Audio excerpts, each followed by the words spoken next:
Hello and welcome to today's long shadow text effects tutorial. My name is Chris Parker and this is another awesome text effect tutorial. So check this out. This is the design project you're going to create today. When you're done, you'll know how to instantly add 3D like shadows, how to use the gradient tool, how to make long shadows, and more. So I have a great question for you. Are you ready to master this GIMP text effect? Awesome, let's do it.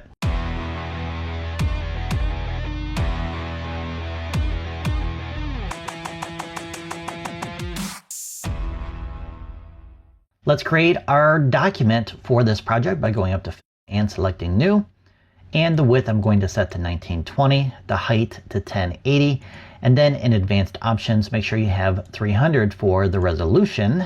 And then we're going to fill in with the foreground color, and let's choose that color. So come over here to your foreground color swatch and choose a color. I'm going to go with this pink color right here. So if you want to use the same color, just type in this information in this box and click OK. Now we can grab our text tool to add our content, and the font I'm going to use for this project is called, not quite sure how to say it, I think it's Fugaz 1, and I'm going to set the size to 300, and then I'm going to choose this blue color, and then I'm going to type out shadow, so something like that. Alright, I'm going to grab my move tool and move this up and into position. Actually, I want to align this directly in the center of our canvas, so let's grab our alignment tool with the letter Q, or just grab it from your toolbar right here. Now before we can align it, we need to tell GIMP which layer needs to be aligned, and we do that by activating the layer by clicking inside of the layer boundary. So go ahead and do that, and you know that layer is activated once you see these 4 squares in each corner. Now we're going to come down here to our tool options, and under relative to, select first item, click on the second icon to align it to the center of the canvas. Alright, we are now going to grab our move tool again with the letter M so we can deactivate that layer from being aligned. Now before we begin applying text effects, we need to increase the layer boundary size, and that's because the layer boundary confines any edits or effects you apply inside of it. So some of the effects we're going to create are going to end up going on the outside, but if we don't change the layer boundary size, we're not going to see it. So let's solve that problem by going up to layer and choosing layer to image size. Alright, let's go to our shadow layer, right click and select alpha to selection to make a selection of all the letters. Let's create a new layer as well, and let's call it stroke, and let's fill it with transparency. And now I want to increase the selection size, and then we can fill it in with a solid color or a gradient for our stroke. So we're going to go up to select and choose grow, and let's increase it by, actually let's do 4 pixels. Now let's grab our gradient tool to fill in a gradient, and for the colors, let's choose for the foreground color this light blue color. And then for our background color, go ahead and click on the background swatch here and choose a darker color. So maybe something like that. And now we need to make sure we have the correct gradient preset selected. So over here in your gradients panel, we want to find cold steel. If you don't have that panel open, go up to Windows, Dockable Dialogs, and select Gradients from here. And make sure you have that selected, and then add your gradient. I'm going to start up here at the top and drag down to, I'm not quite sure I like that. I'm going to drag this node back up to add a little bit of white at the bottom. So that's looking pretty good. I like that. If you want to reverse the colors, just come over here and click on this icon. To do that, it's entirely up to you and your creative vision. So I think I'm going to go with this, and to commit this gradient to that layer, click enter or return. Let's go back up to our menu here under select and choose none to deselect.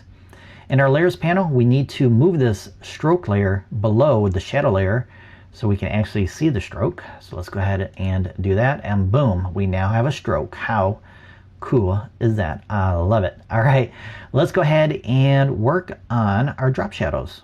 I'm going to double click on this layer name and I'm going to rename it shadow text so I know what that layer is, because we're going to add a couple more shadow layers and it's going to get confusing on which one is which.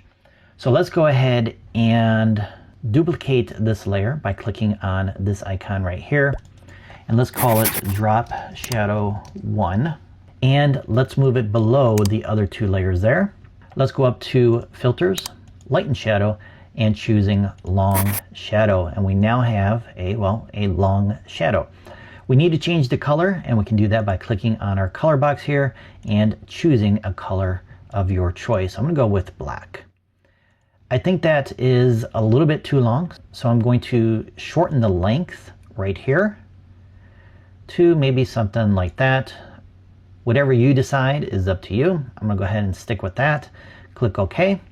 Let's duplicate that layer and double click on it and call it shadow 2, and let's move it below the other drop shadow.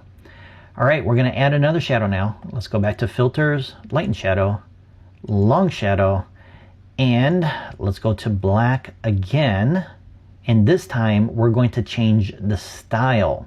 So click right here.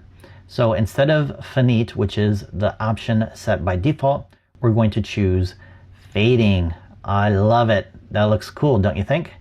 Go ahead and click OK. So I want to style my background for our final step for this design project because I find it's kind of bland with a solid color. So I'm going to grab my background layer here and I'm going to switch my foreground color back to this pink color. I have it saved in here, but if you don't, you can click on this eyedropper tool right here, click on the background color, and then it will automatically select it for you. Then grab your background color here and let's choose a darker color. Now if you want to save your color to your swatches here, just click on this little arrow and it will add it. But for the background color, I need a darker color, so I'm going to come down here and choose maybe something like that. And then with the gradient tool, we can add a gradient to it. But first we need to go to our gradients panel and choose foreground to background RGB. All right, now we can start up here, click and drag down for something like that. I think that makes this design that much more interesting. What do you think? All right, now it's your turn to complete this text design project and to post it in our private Facebook group. To join our group, you can locate the link in the description below. Also, please support my channel by commenting on this video, liking it, and if you haven't done so already, please subscribe. Don't forget to check out my GIMP text effects playlist that has over 20 more tutorials and projects on text effects. Thanks for watching and have an awesome day.